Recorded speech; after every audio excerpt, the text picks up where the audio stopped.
తమ్ముడు పరువు ఎక్కడ పోయినా ఫీల్ అవ్వక్కర్లేదంట గాని పెళ్ళాల దగ్గర అత్తమామల దగ్గర పోతే ఫీల్ అవ్వాలంటరా. అందుకే ఇక్కడ కూర్చొని ఫీల్ అవుతున్నావు. ఏమంటైనా పెంట మీదకి రావాల్సిందే. ఓ పని చేయి, నువ్వు అటు తిరిగి ఫీల్ అవ్వు, నేను ఇటు తిరిగి ఫీల్ అవుతా. లుక్ మాత్రం ఇంటి మీద. ఇదిగో శంకరయ్య, మీ అల్లుళ్ళిద్దరూ ఆ కుప్ప తొట్ట మీద ఎలా కూర్చున్నారో చూసావా?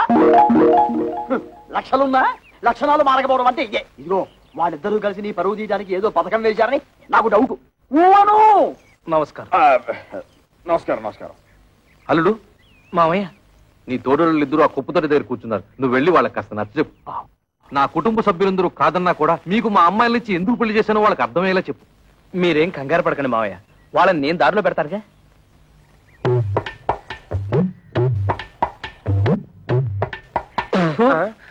తేడా పాడా లేదన్నా ఉంటే లోపల కూర్చొని మాట్లాడుకోవచ్చు. ముందు ఆ సీట్లు ఖాళీ చేయండి. ఏ మేము ఎగితే నువ్వు కొట్టేద్దామనా? ఎయిర్ బాక్స్ ఏం కాదు, అదేమన్నా చీఫ్ మినిస్టర్ సీటా? మన మామగారికి అవమానం జరిగితే మనకు అవమానం జరిగినట్టే కదా. ఆహా, చూడు తమ్ముడు అన్నయ్య. తమ్ముడు అన్నయ్య అదే వరుసలో తమ్ముడైనా వయసులో అన్నవి, అందుకే తమ్ముడు అన్నవి. రాత్రి నాకు జరిగిన అవమానం నీకు జరుగుంటే చెప్పేదినా, మన పెళ్ళాలేమన్నా ఏట్లో కప్పలా ఎగురుకుంటూ పోవడానికి బావిలో కప్పలే కదా, ఇంట్లోనే పడి ఉంటారుగా. ఈ రాత్రి కాకపోతే ఇంకో రాత్రి. అట్టా కాంప్రమైజ్ అవ్వడం మా ఇంటా వంట లేదు, మా ఇంట పెంట కూడా లేదు. అంతేలే, ఒకడేమో హోటల్ ఆపరేటర్ కొడుకునని, ఒకడేమో మున్సిపల్ కమిషనర్ కొడుకునని తయారైపోయారు. నాకు నమ్మకం లేదు. చూడండి, మన మామగారికి బాగా ఆస్తుంది. ఎలాగైనా ఆస్తిలో భాగం పట్టేచ్చు కదా నేను ప్లాన్ చేస్తున్నాను. మీరింకా ఎలాంటి ఏదో పనులు చేస్తుంటే ఆయన మనకేం పంచుతాడు? Nut bolt. సార్, ఇక్కడ ఆటో డ్రైవర్ కృష్ణ ఇల్లెక్కడ సార్? Auto driver కృష్ణవరబ్బా.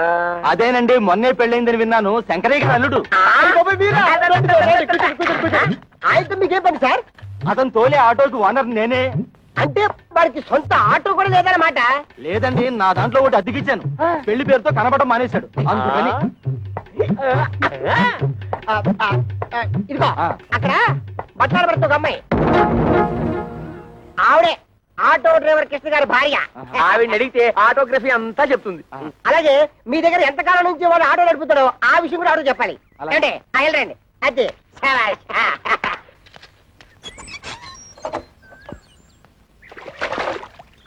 అమ్మా, ఓసారి మీ వారిని పిలుస్తారా? మీరెవరు? నేను మీ ఆయన తోలుతున్న ఆటోకి ఓనర్ని. మీరు పొరపాటుని ఇక్కడికి వచ్చి ఉంటారు. మా ఆయన ఆటో డ్రైవర్ కాదు, ఆటోమొబైల్ షాప్ ఓనర్. లేదమ్మా, గత 5 ఏళ్లుగా నా ఆటోనే తోలుతున్నాడు.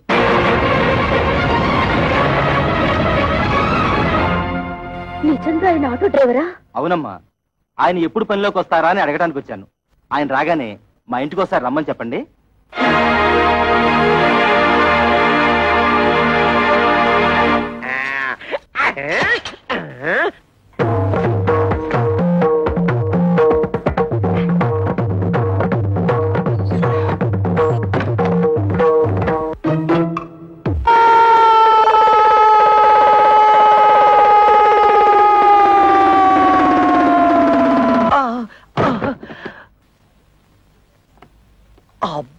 అబ్బా, తళ్ళు తిరిగిపోయేటట్టు ఇంత గట్టిగా తొట్టేవేంటి?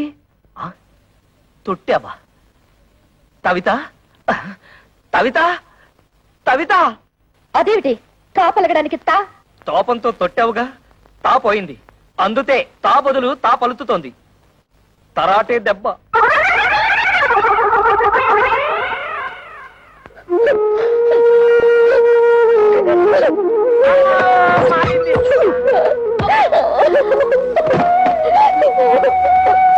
తమ్ముడన్నయ్య, తమ్ముడన్నయ్య, తమ్ముడన్నయ్య, తమ్ముడన్నయ్య, ఏమైంది తమ్ముడన్నయ్య? ఏమీ లేదు, తాలు జారి పడ్డాను. తాలు జారి పడ్డం ఏమిటి? కాలు కదా. అదే లేవయ్యా, తాలు జారితే తా అక్షరం ఎగిరిపోయింది. నీ దుంప దగ్గర కాలు జారి పడితే కాక్షం పోయిందా? అయితే ఇదేంటి? తన్ను తన్ను. ఇదేమిటి? తాతి తాతి. అమ్మ నా తోడలుడు, టోటల్ గా కాక్షమే పోయిందా? కాక్షం పోయిందని కర్మే కాక ఆటో తెసాక మరదల పరిస్థితి ఏమిటో.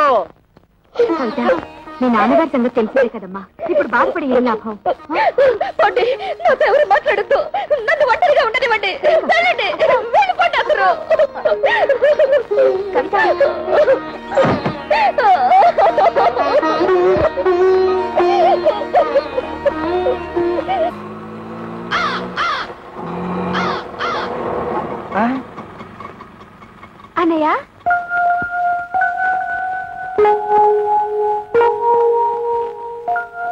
అన్నయ్య ఒక్క నిమిషం. ఇప్పుడు లోపల తెల్లిందే అదే నా పెద్ద చెల్లెలు.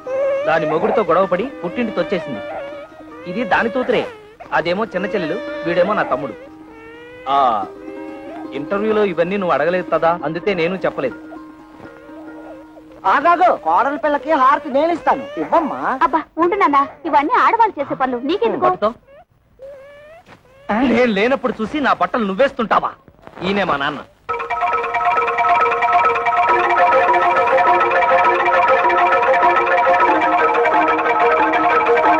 నాన్న, నీ తోడలు నీ తోడలు తొడలు కాళ్ళు ఏమిట్రా అర్థం లేకుండా? బాత్రూమ్ లో తాలు జారి కింద పడితే తాచరం జారిపోయింది, అందుకే నీ తోడలు. ఓహో, కోడలకు వచ్చిన పాటలా ఇవి. అయినా నీకు ఎన్ని అక్షరాలు పోతే అందరికీ అంత మంచిది. హారతి ఇవ్వమ్మా.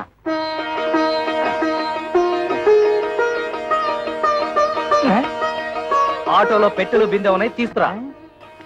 కన్న తండ్రికి ఇచ్చే మర్యాదనా ఇది? థూ. రా వదినా, రా వచ్చి కూర్చో.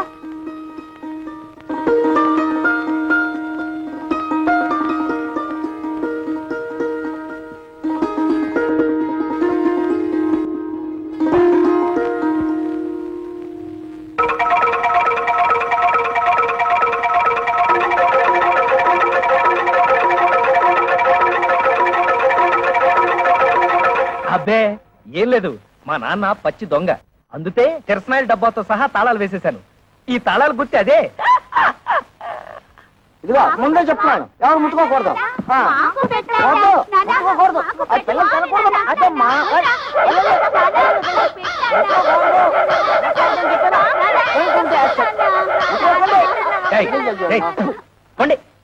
తల్లరి మోక అయిపోయారు. ఏంటి నువ్వు తోడా చిన్నపిల్లలతో?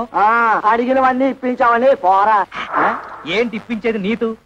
మండే మాటలు మాట్లాడుకో. నువ్వు ఫస్ట్ టైం పెళ్లి చేసుకున్నావా? నువ్వు కొత్త బట్టలు కుట్టించుకున్నావు గానీ నాకు పట్టు పంచ చొక్కా కొనిచ్చావా? నీ మొహానికి పట్టు పంచ, పట్టు చొత్త. మర్యాద మర్యాద. ఏంటి నీతు మర్యాద ఇచ్చేది? మర్యాద నాతో తోపం వచ్చే లోపల బయట ఉన్నాడు. కొత్త పెళ్ళం ఉంది కదా అని చూస్తున్నా. నేను కొత్త కోడలు ఉంది కదా అని చూస్తున్నా, లేకపోతే చించేసేవాళ్ళు. పెద్ద చింపేవాడు.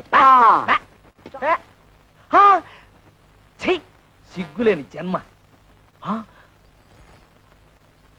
చూడు కవిత, ఏదో చిన్న అబద్ధం చెప్పానని లాగి లెంపతాయి తొట్టావు, తాపోయింది. ఇలాంటి వాడి తడుపున పుడితే రోజు హరిశ్చంద్రుడైనా సరే 1000 అబద్ధాలు చెప్పాల్సిందే. మరి నేను ఎలాంటి పరిస్థితుల్లో అబద్ధం చెప్పాల్సి వచ్చిందో ఒక్కసారి ఆలోచించుతావు. అబ్బబ్బా, ఈ పోయి ఊదలేక చస్తున్నాను. ఊది ఊది నా ఊపిరితిత్తులు తెగిపోయేలా ఉన్నాయి. కవిత, నువ్వు నా భార్యవి.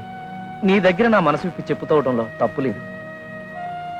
ఈ ఇంట్లో ఏ ఒత్తరైన ఉద్యోగం చేసి నాతో కాస్త అండగా ఉంటే అన్ని సమస్యలు తీర్చేస్తాను. ఈ విషయం నీతెందుకు చెప్తున్నానంటే, ఈ ఇంట్లో నా సమస్యను అర్థం చేసుకోదలా ఏతైత వ్యక్తి నువ్వే.